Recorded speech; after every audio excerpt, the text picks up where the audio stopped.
wabarakatuh. Halo teman-teman, nama saya Sarabin Al-Sakina, kelas 4C PAI. Jadi hari ini saya akan mereview tugas dari Bu Aida, mata kuliah materi PAI MTS MA yang berjudul Pembinaan Generasi Muda. Teman-teman tahu nggak sih apa itu pembinaan generasi muda? Nggak tahu ya? Ya udah, habis ini aku akan jelasin ke kalian. Pembinaan generasi muda. Dalam kosakata bahasa Indonesia, generasi muda biasanya disebut dengan kaum muda, pemuda, atau generasi milenial. Sekarang bahasa eksisnya itu generasi milenial. Sedangkan pemuda itu adalah sosok individu yang bisa dibilang dari segi fisiknya sekarang masih dalam masa perkembangan, dan dari segi mentalnya emosionalnya masih belum berkembang atau masih belum stabil. Sedangkan generasi sendiri ialah memiliki pengertian umum, yaitu orang yang kira-kira waktu hidupnya itu sama, hidupnya, angkatannya, lalu turunannya, dan masa orang-orang yang hidup pada zamannya. Nah, berdasarkan tinjauan pengertian tersebut, jelas bahwa generasi muda adalah mereka yang rentang waktu hidupnya hampir sama, yakni sejak lahir hingga mencapai kematangan dari segala sisi. Lalu, ayat yang berkaitan dengan pembinaan generasi muda, saya mengambil dari surah Yusuf ayat 36 yang berbunyi, A'udzubillahi minasyaitonirrajim, Bismillahirrahmanirrahim. Wa dakhala ma'ahu as-sijna fatayan, qala ahaduhuma inni arani a'suru khamra, wa qala al-akharu inni arani ahmilu fawqa ra'si khubzan ta'kulu at-tayru min, nabbi'na bi ta'wilihi inna naraka minal muhsinin. Shadaqallahul alim. Yang artinya, dan masuklah kedua pemuda itu bersamaan, dan dua orang pemuda itu beliau bermimpi. Yang satunya bermimpi bahwa dia memeras anggur, dan yang satunya bermimpi bahwa dia membawa roti di atas kepalanya, lalu roti itu dimakan sebagian oleh burung. Lalu keduanya berkata kepada Nabi Yusuf untuk meminta takwilnya karena memandang Nabi Yusuf itu adalah orang yang baik. Dari ayat tersebut menceritakan bahwa ialah pemuda juru minuman. Dia bermimpi bahwa dia akan memeras anggur lalu menjadi khomer anggur itu tersebut dan akan diberikan kepada raja. Ternyata takwilnya dia akan keluar dari penjara dan menjadi pelayan raja seperti biasanya. Yang kedua ialah si juru masak. Dia bermimpi bahwa dia membawa roti di atas kepalanya, lalu roti itu dimakan sebagian oleh burung.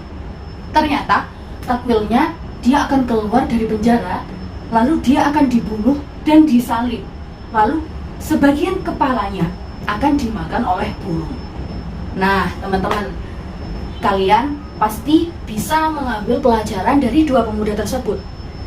Yang pertama ialah kita sebagai pemuda harus memiliki aspek kejujuran yang tinggi. Nah, coba dilihat dari dua pemuda tersebut. Kita bisa melihat mana yang jujur, mana yang tidak jujur.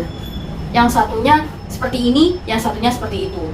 Karena jujur itu adalah yang terpenting dalam melakukan apapun, apalagi dalam bekerja.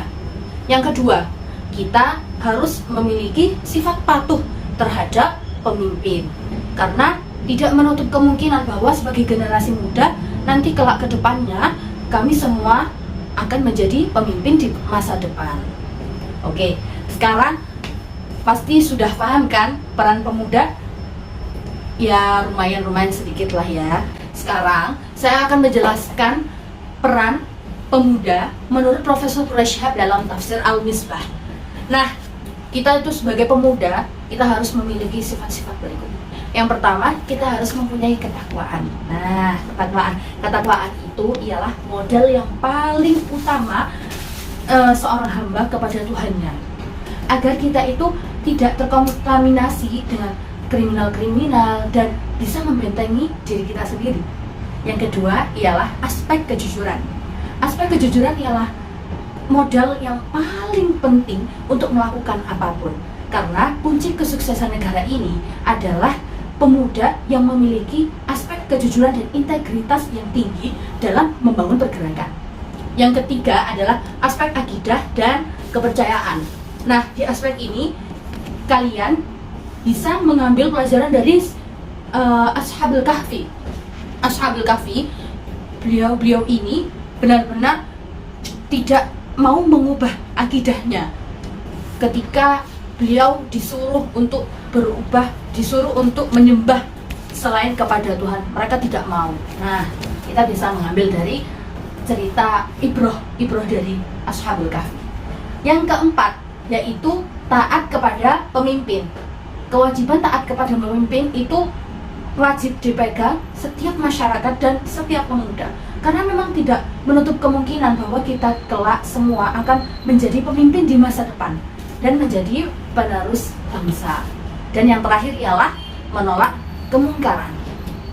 Yang menolak kemungkaran ini kita bisa mengambil pelajaran dari cerita Nabi Ibrahim alaihissalam dalam surat Al-Anbiya. Beliau ini disuruh menyembah berhala. Ternyata beliau sangat berani menolak, malah menghancurkan berhala-berhala tersebut.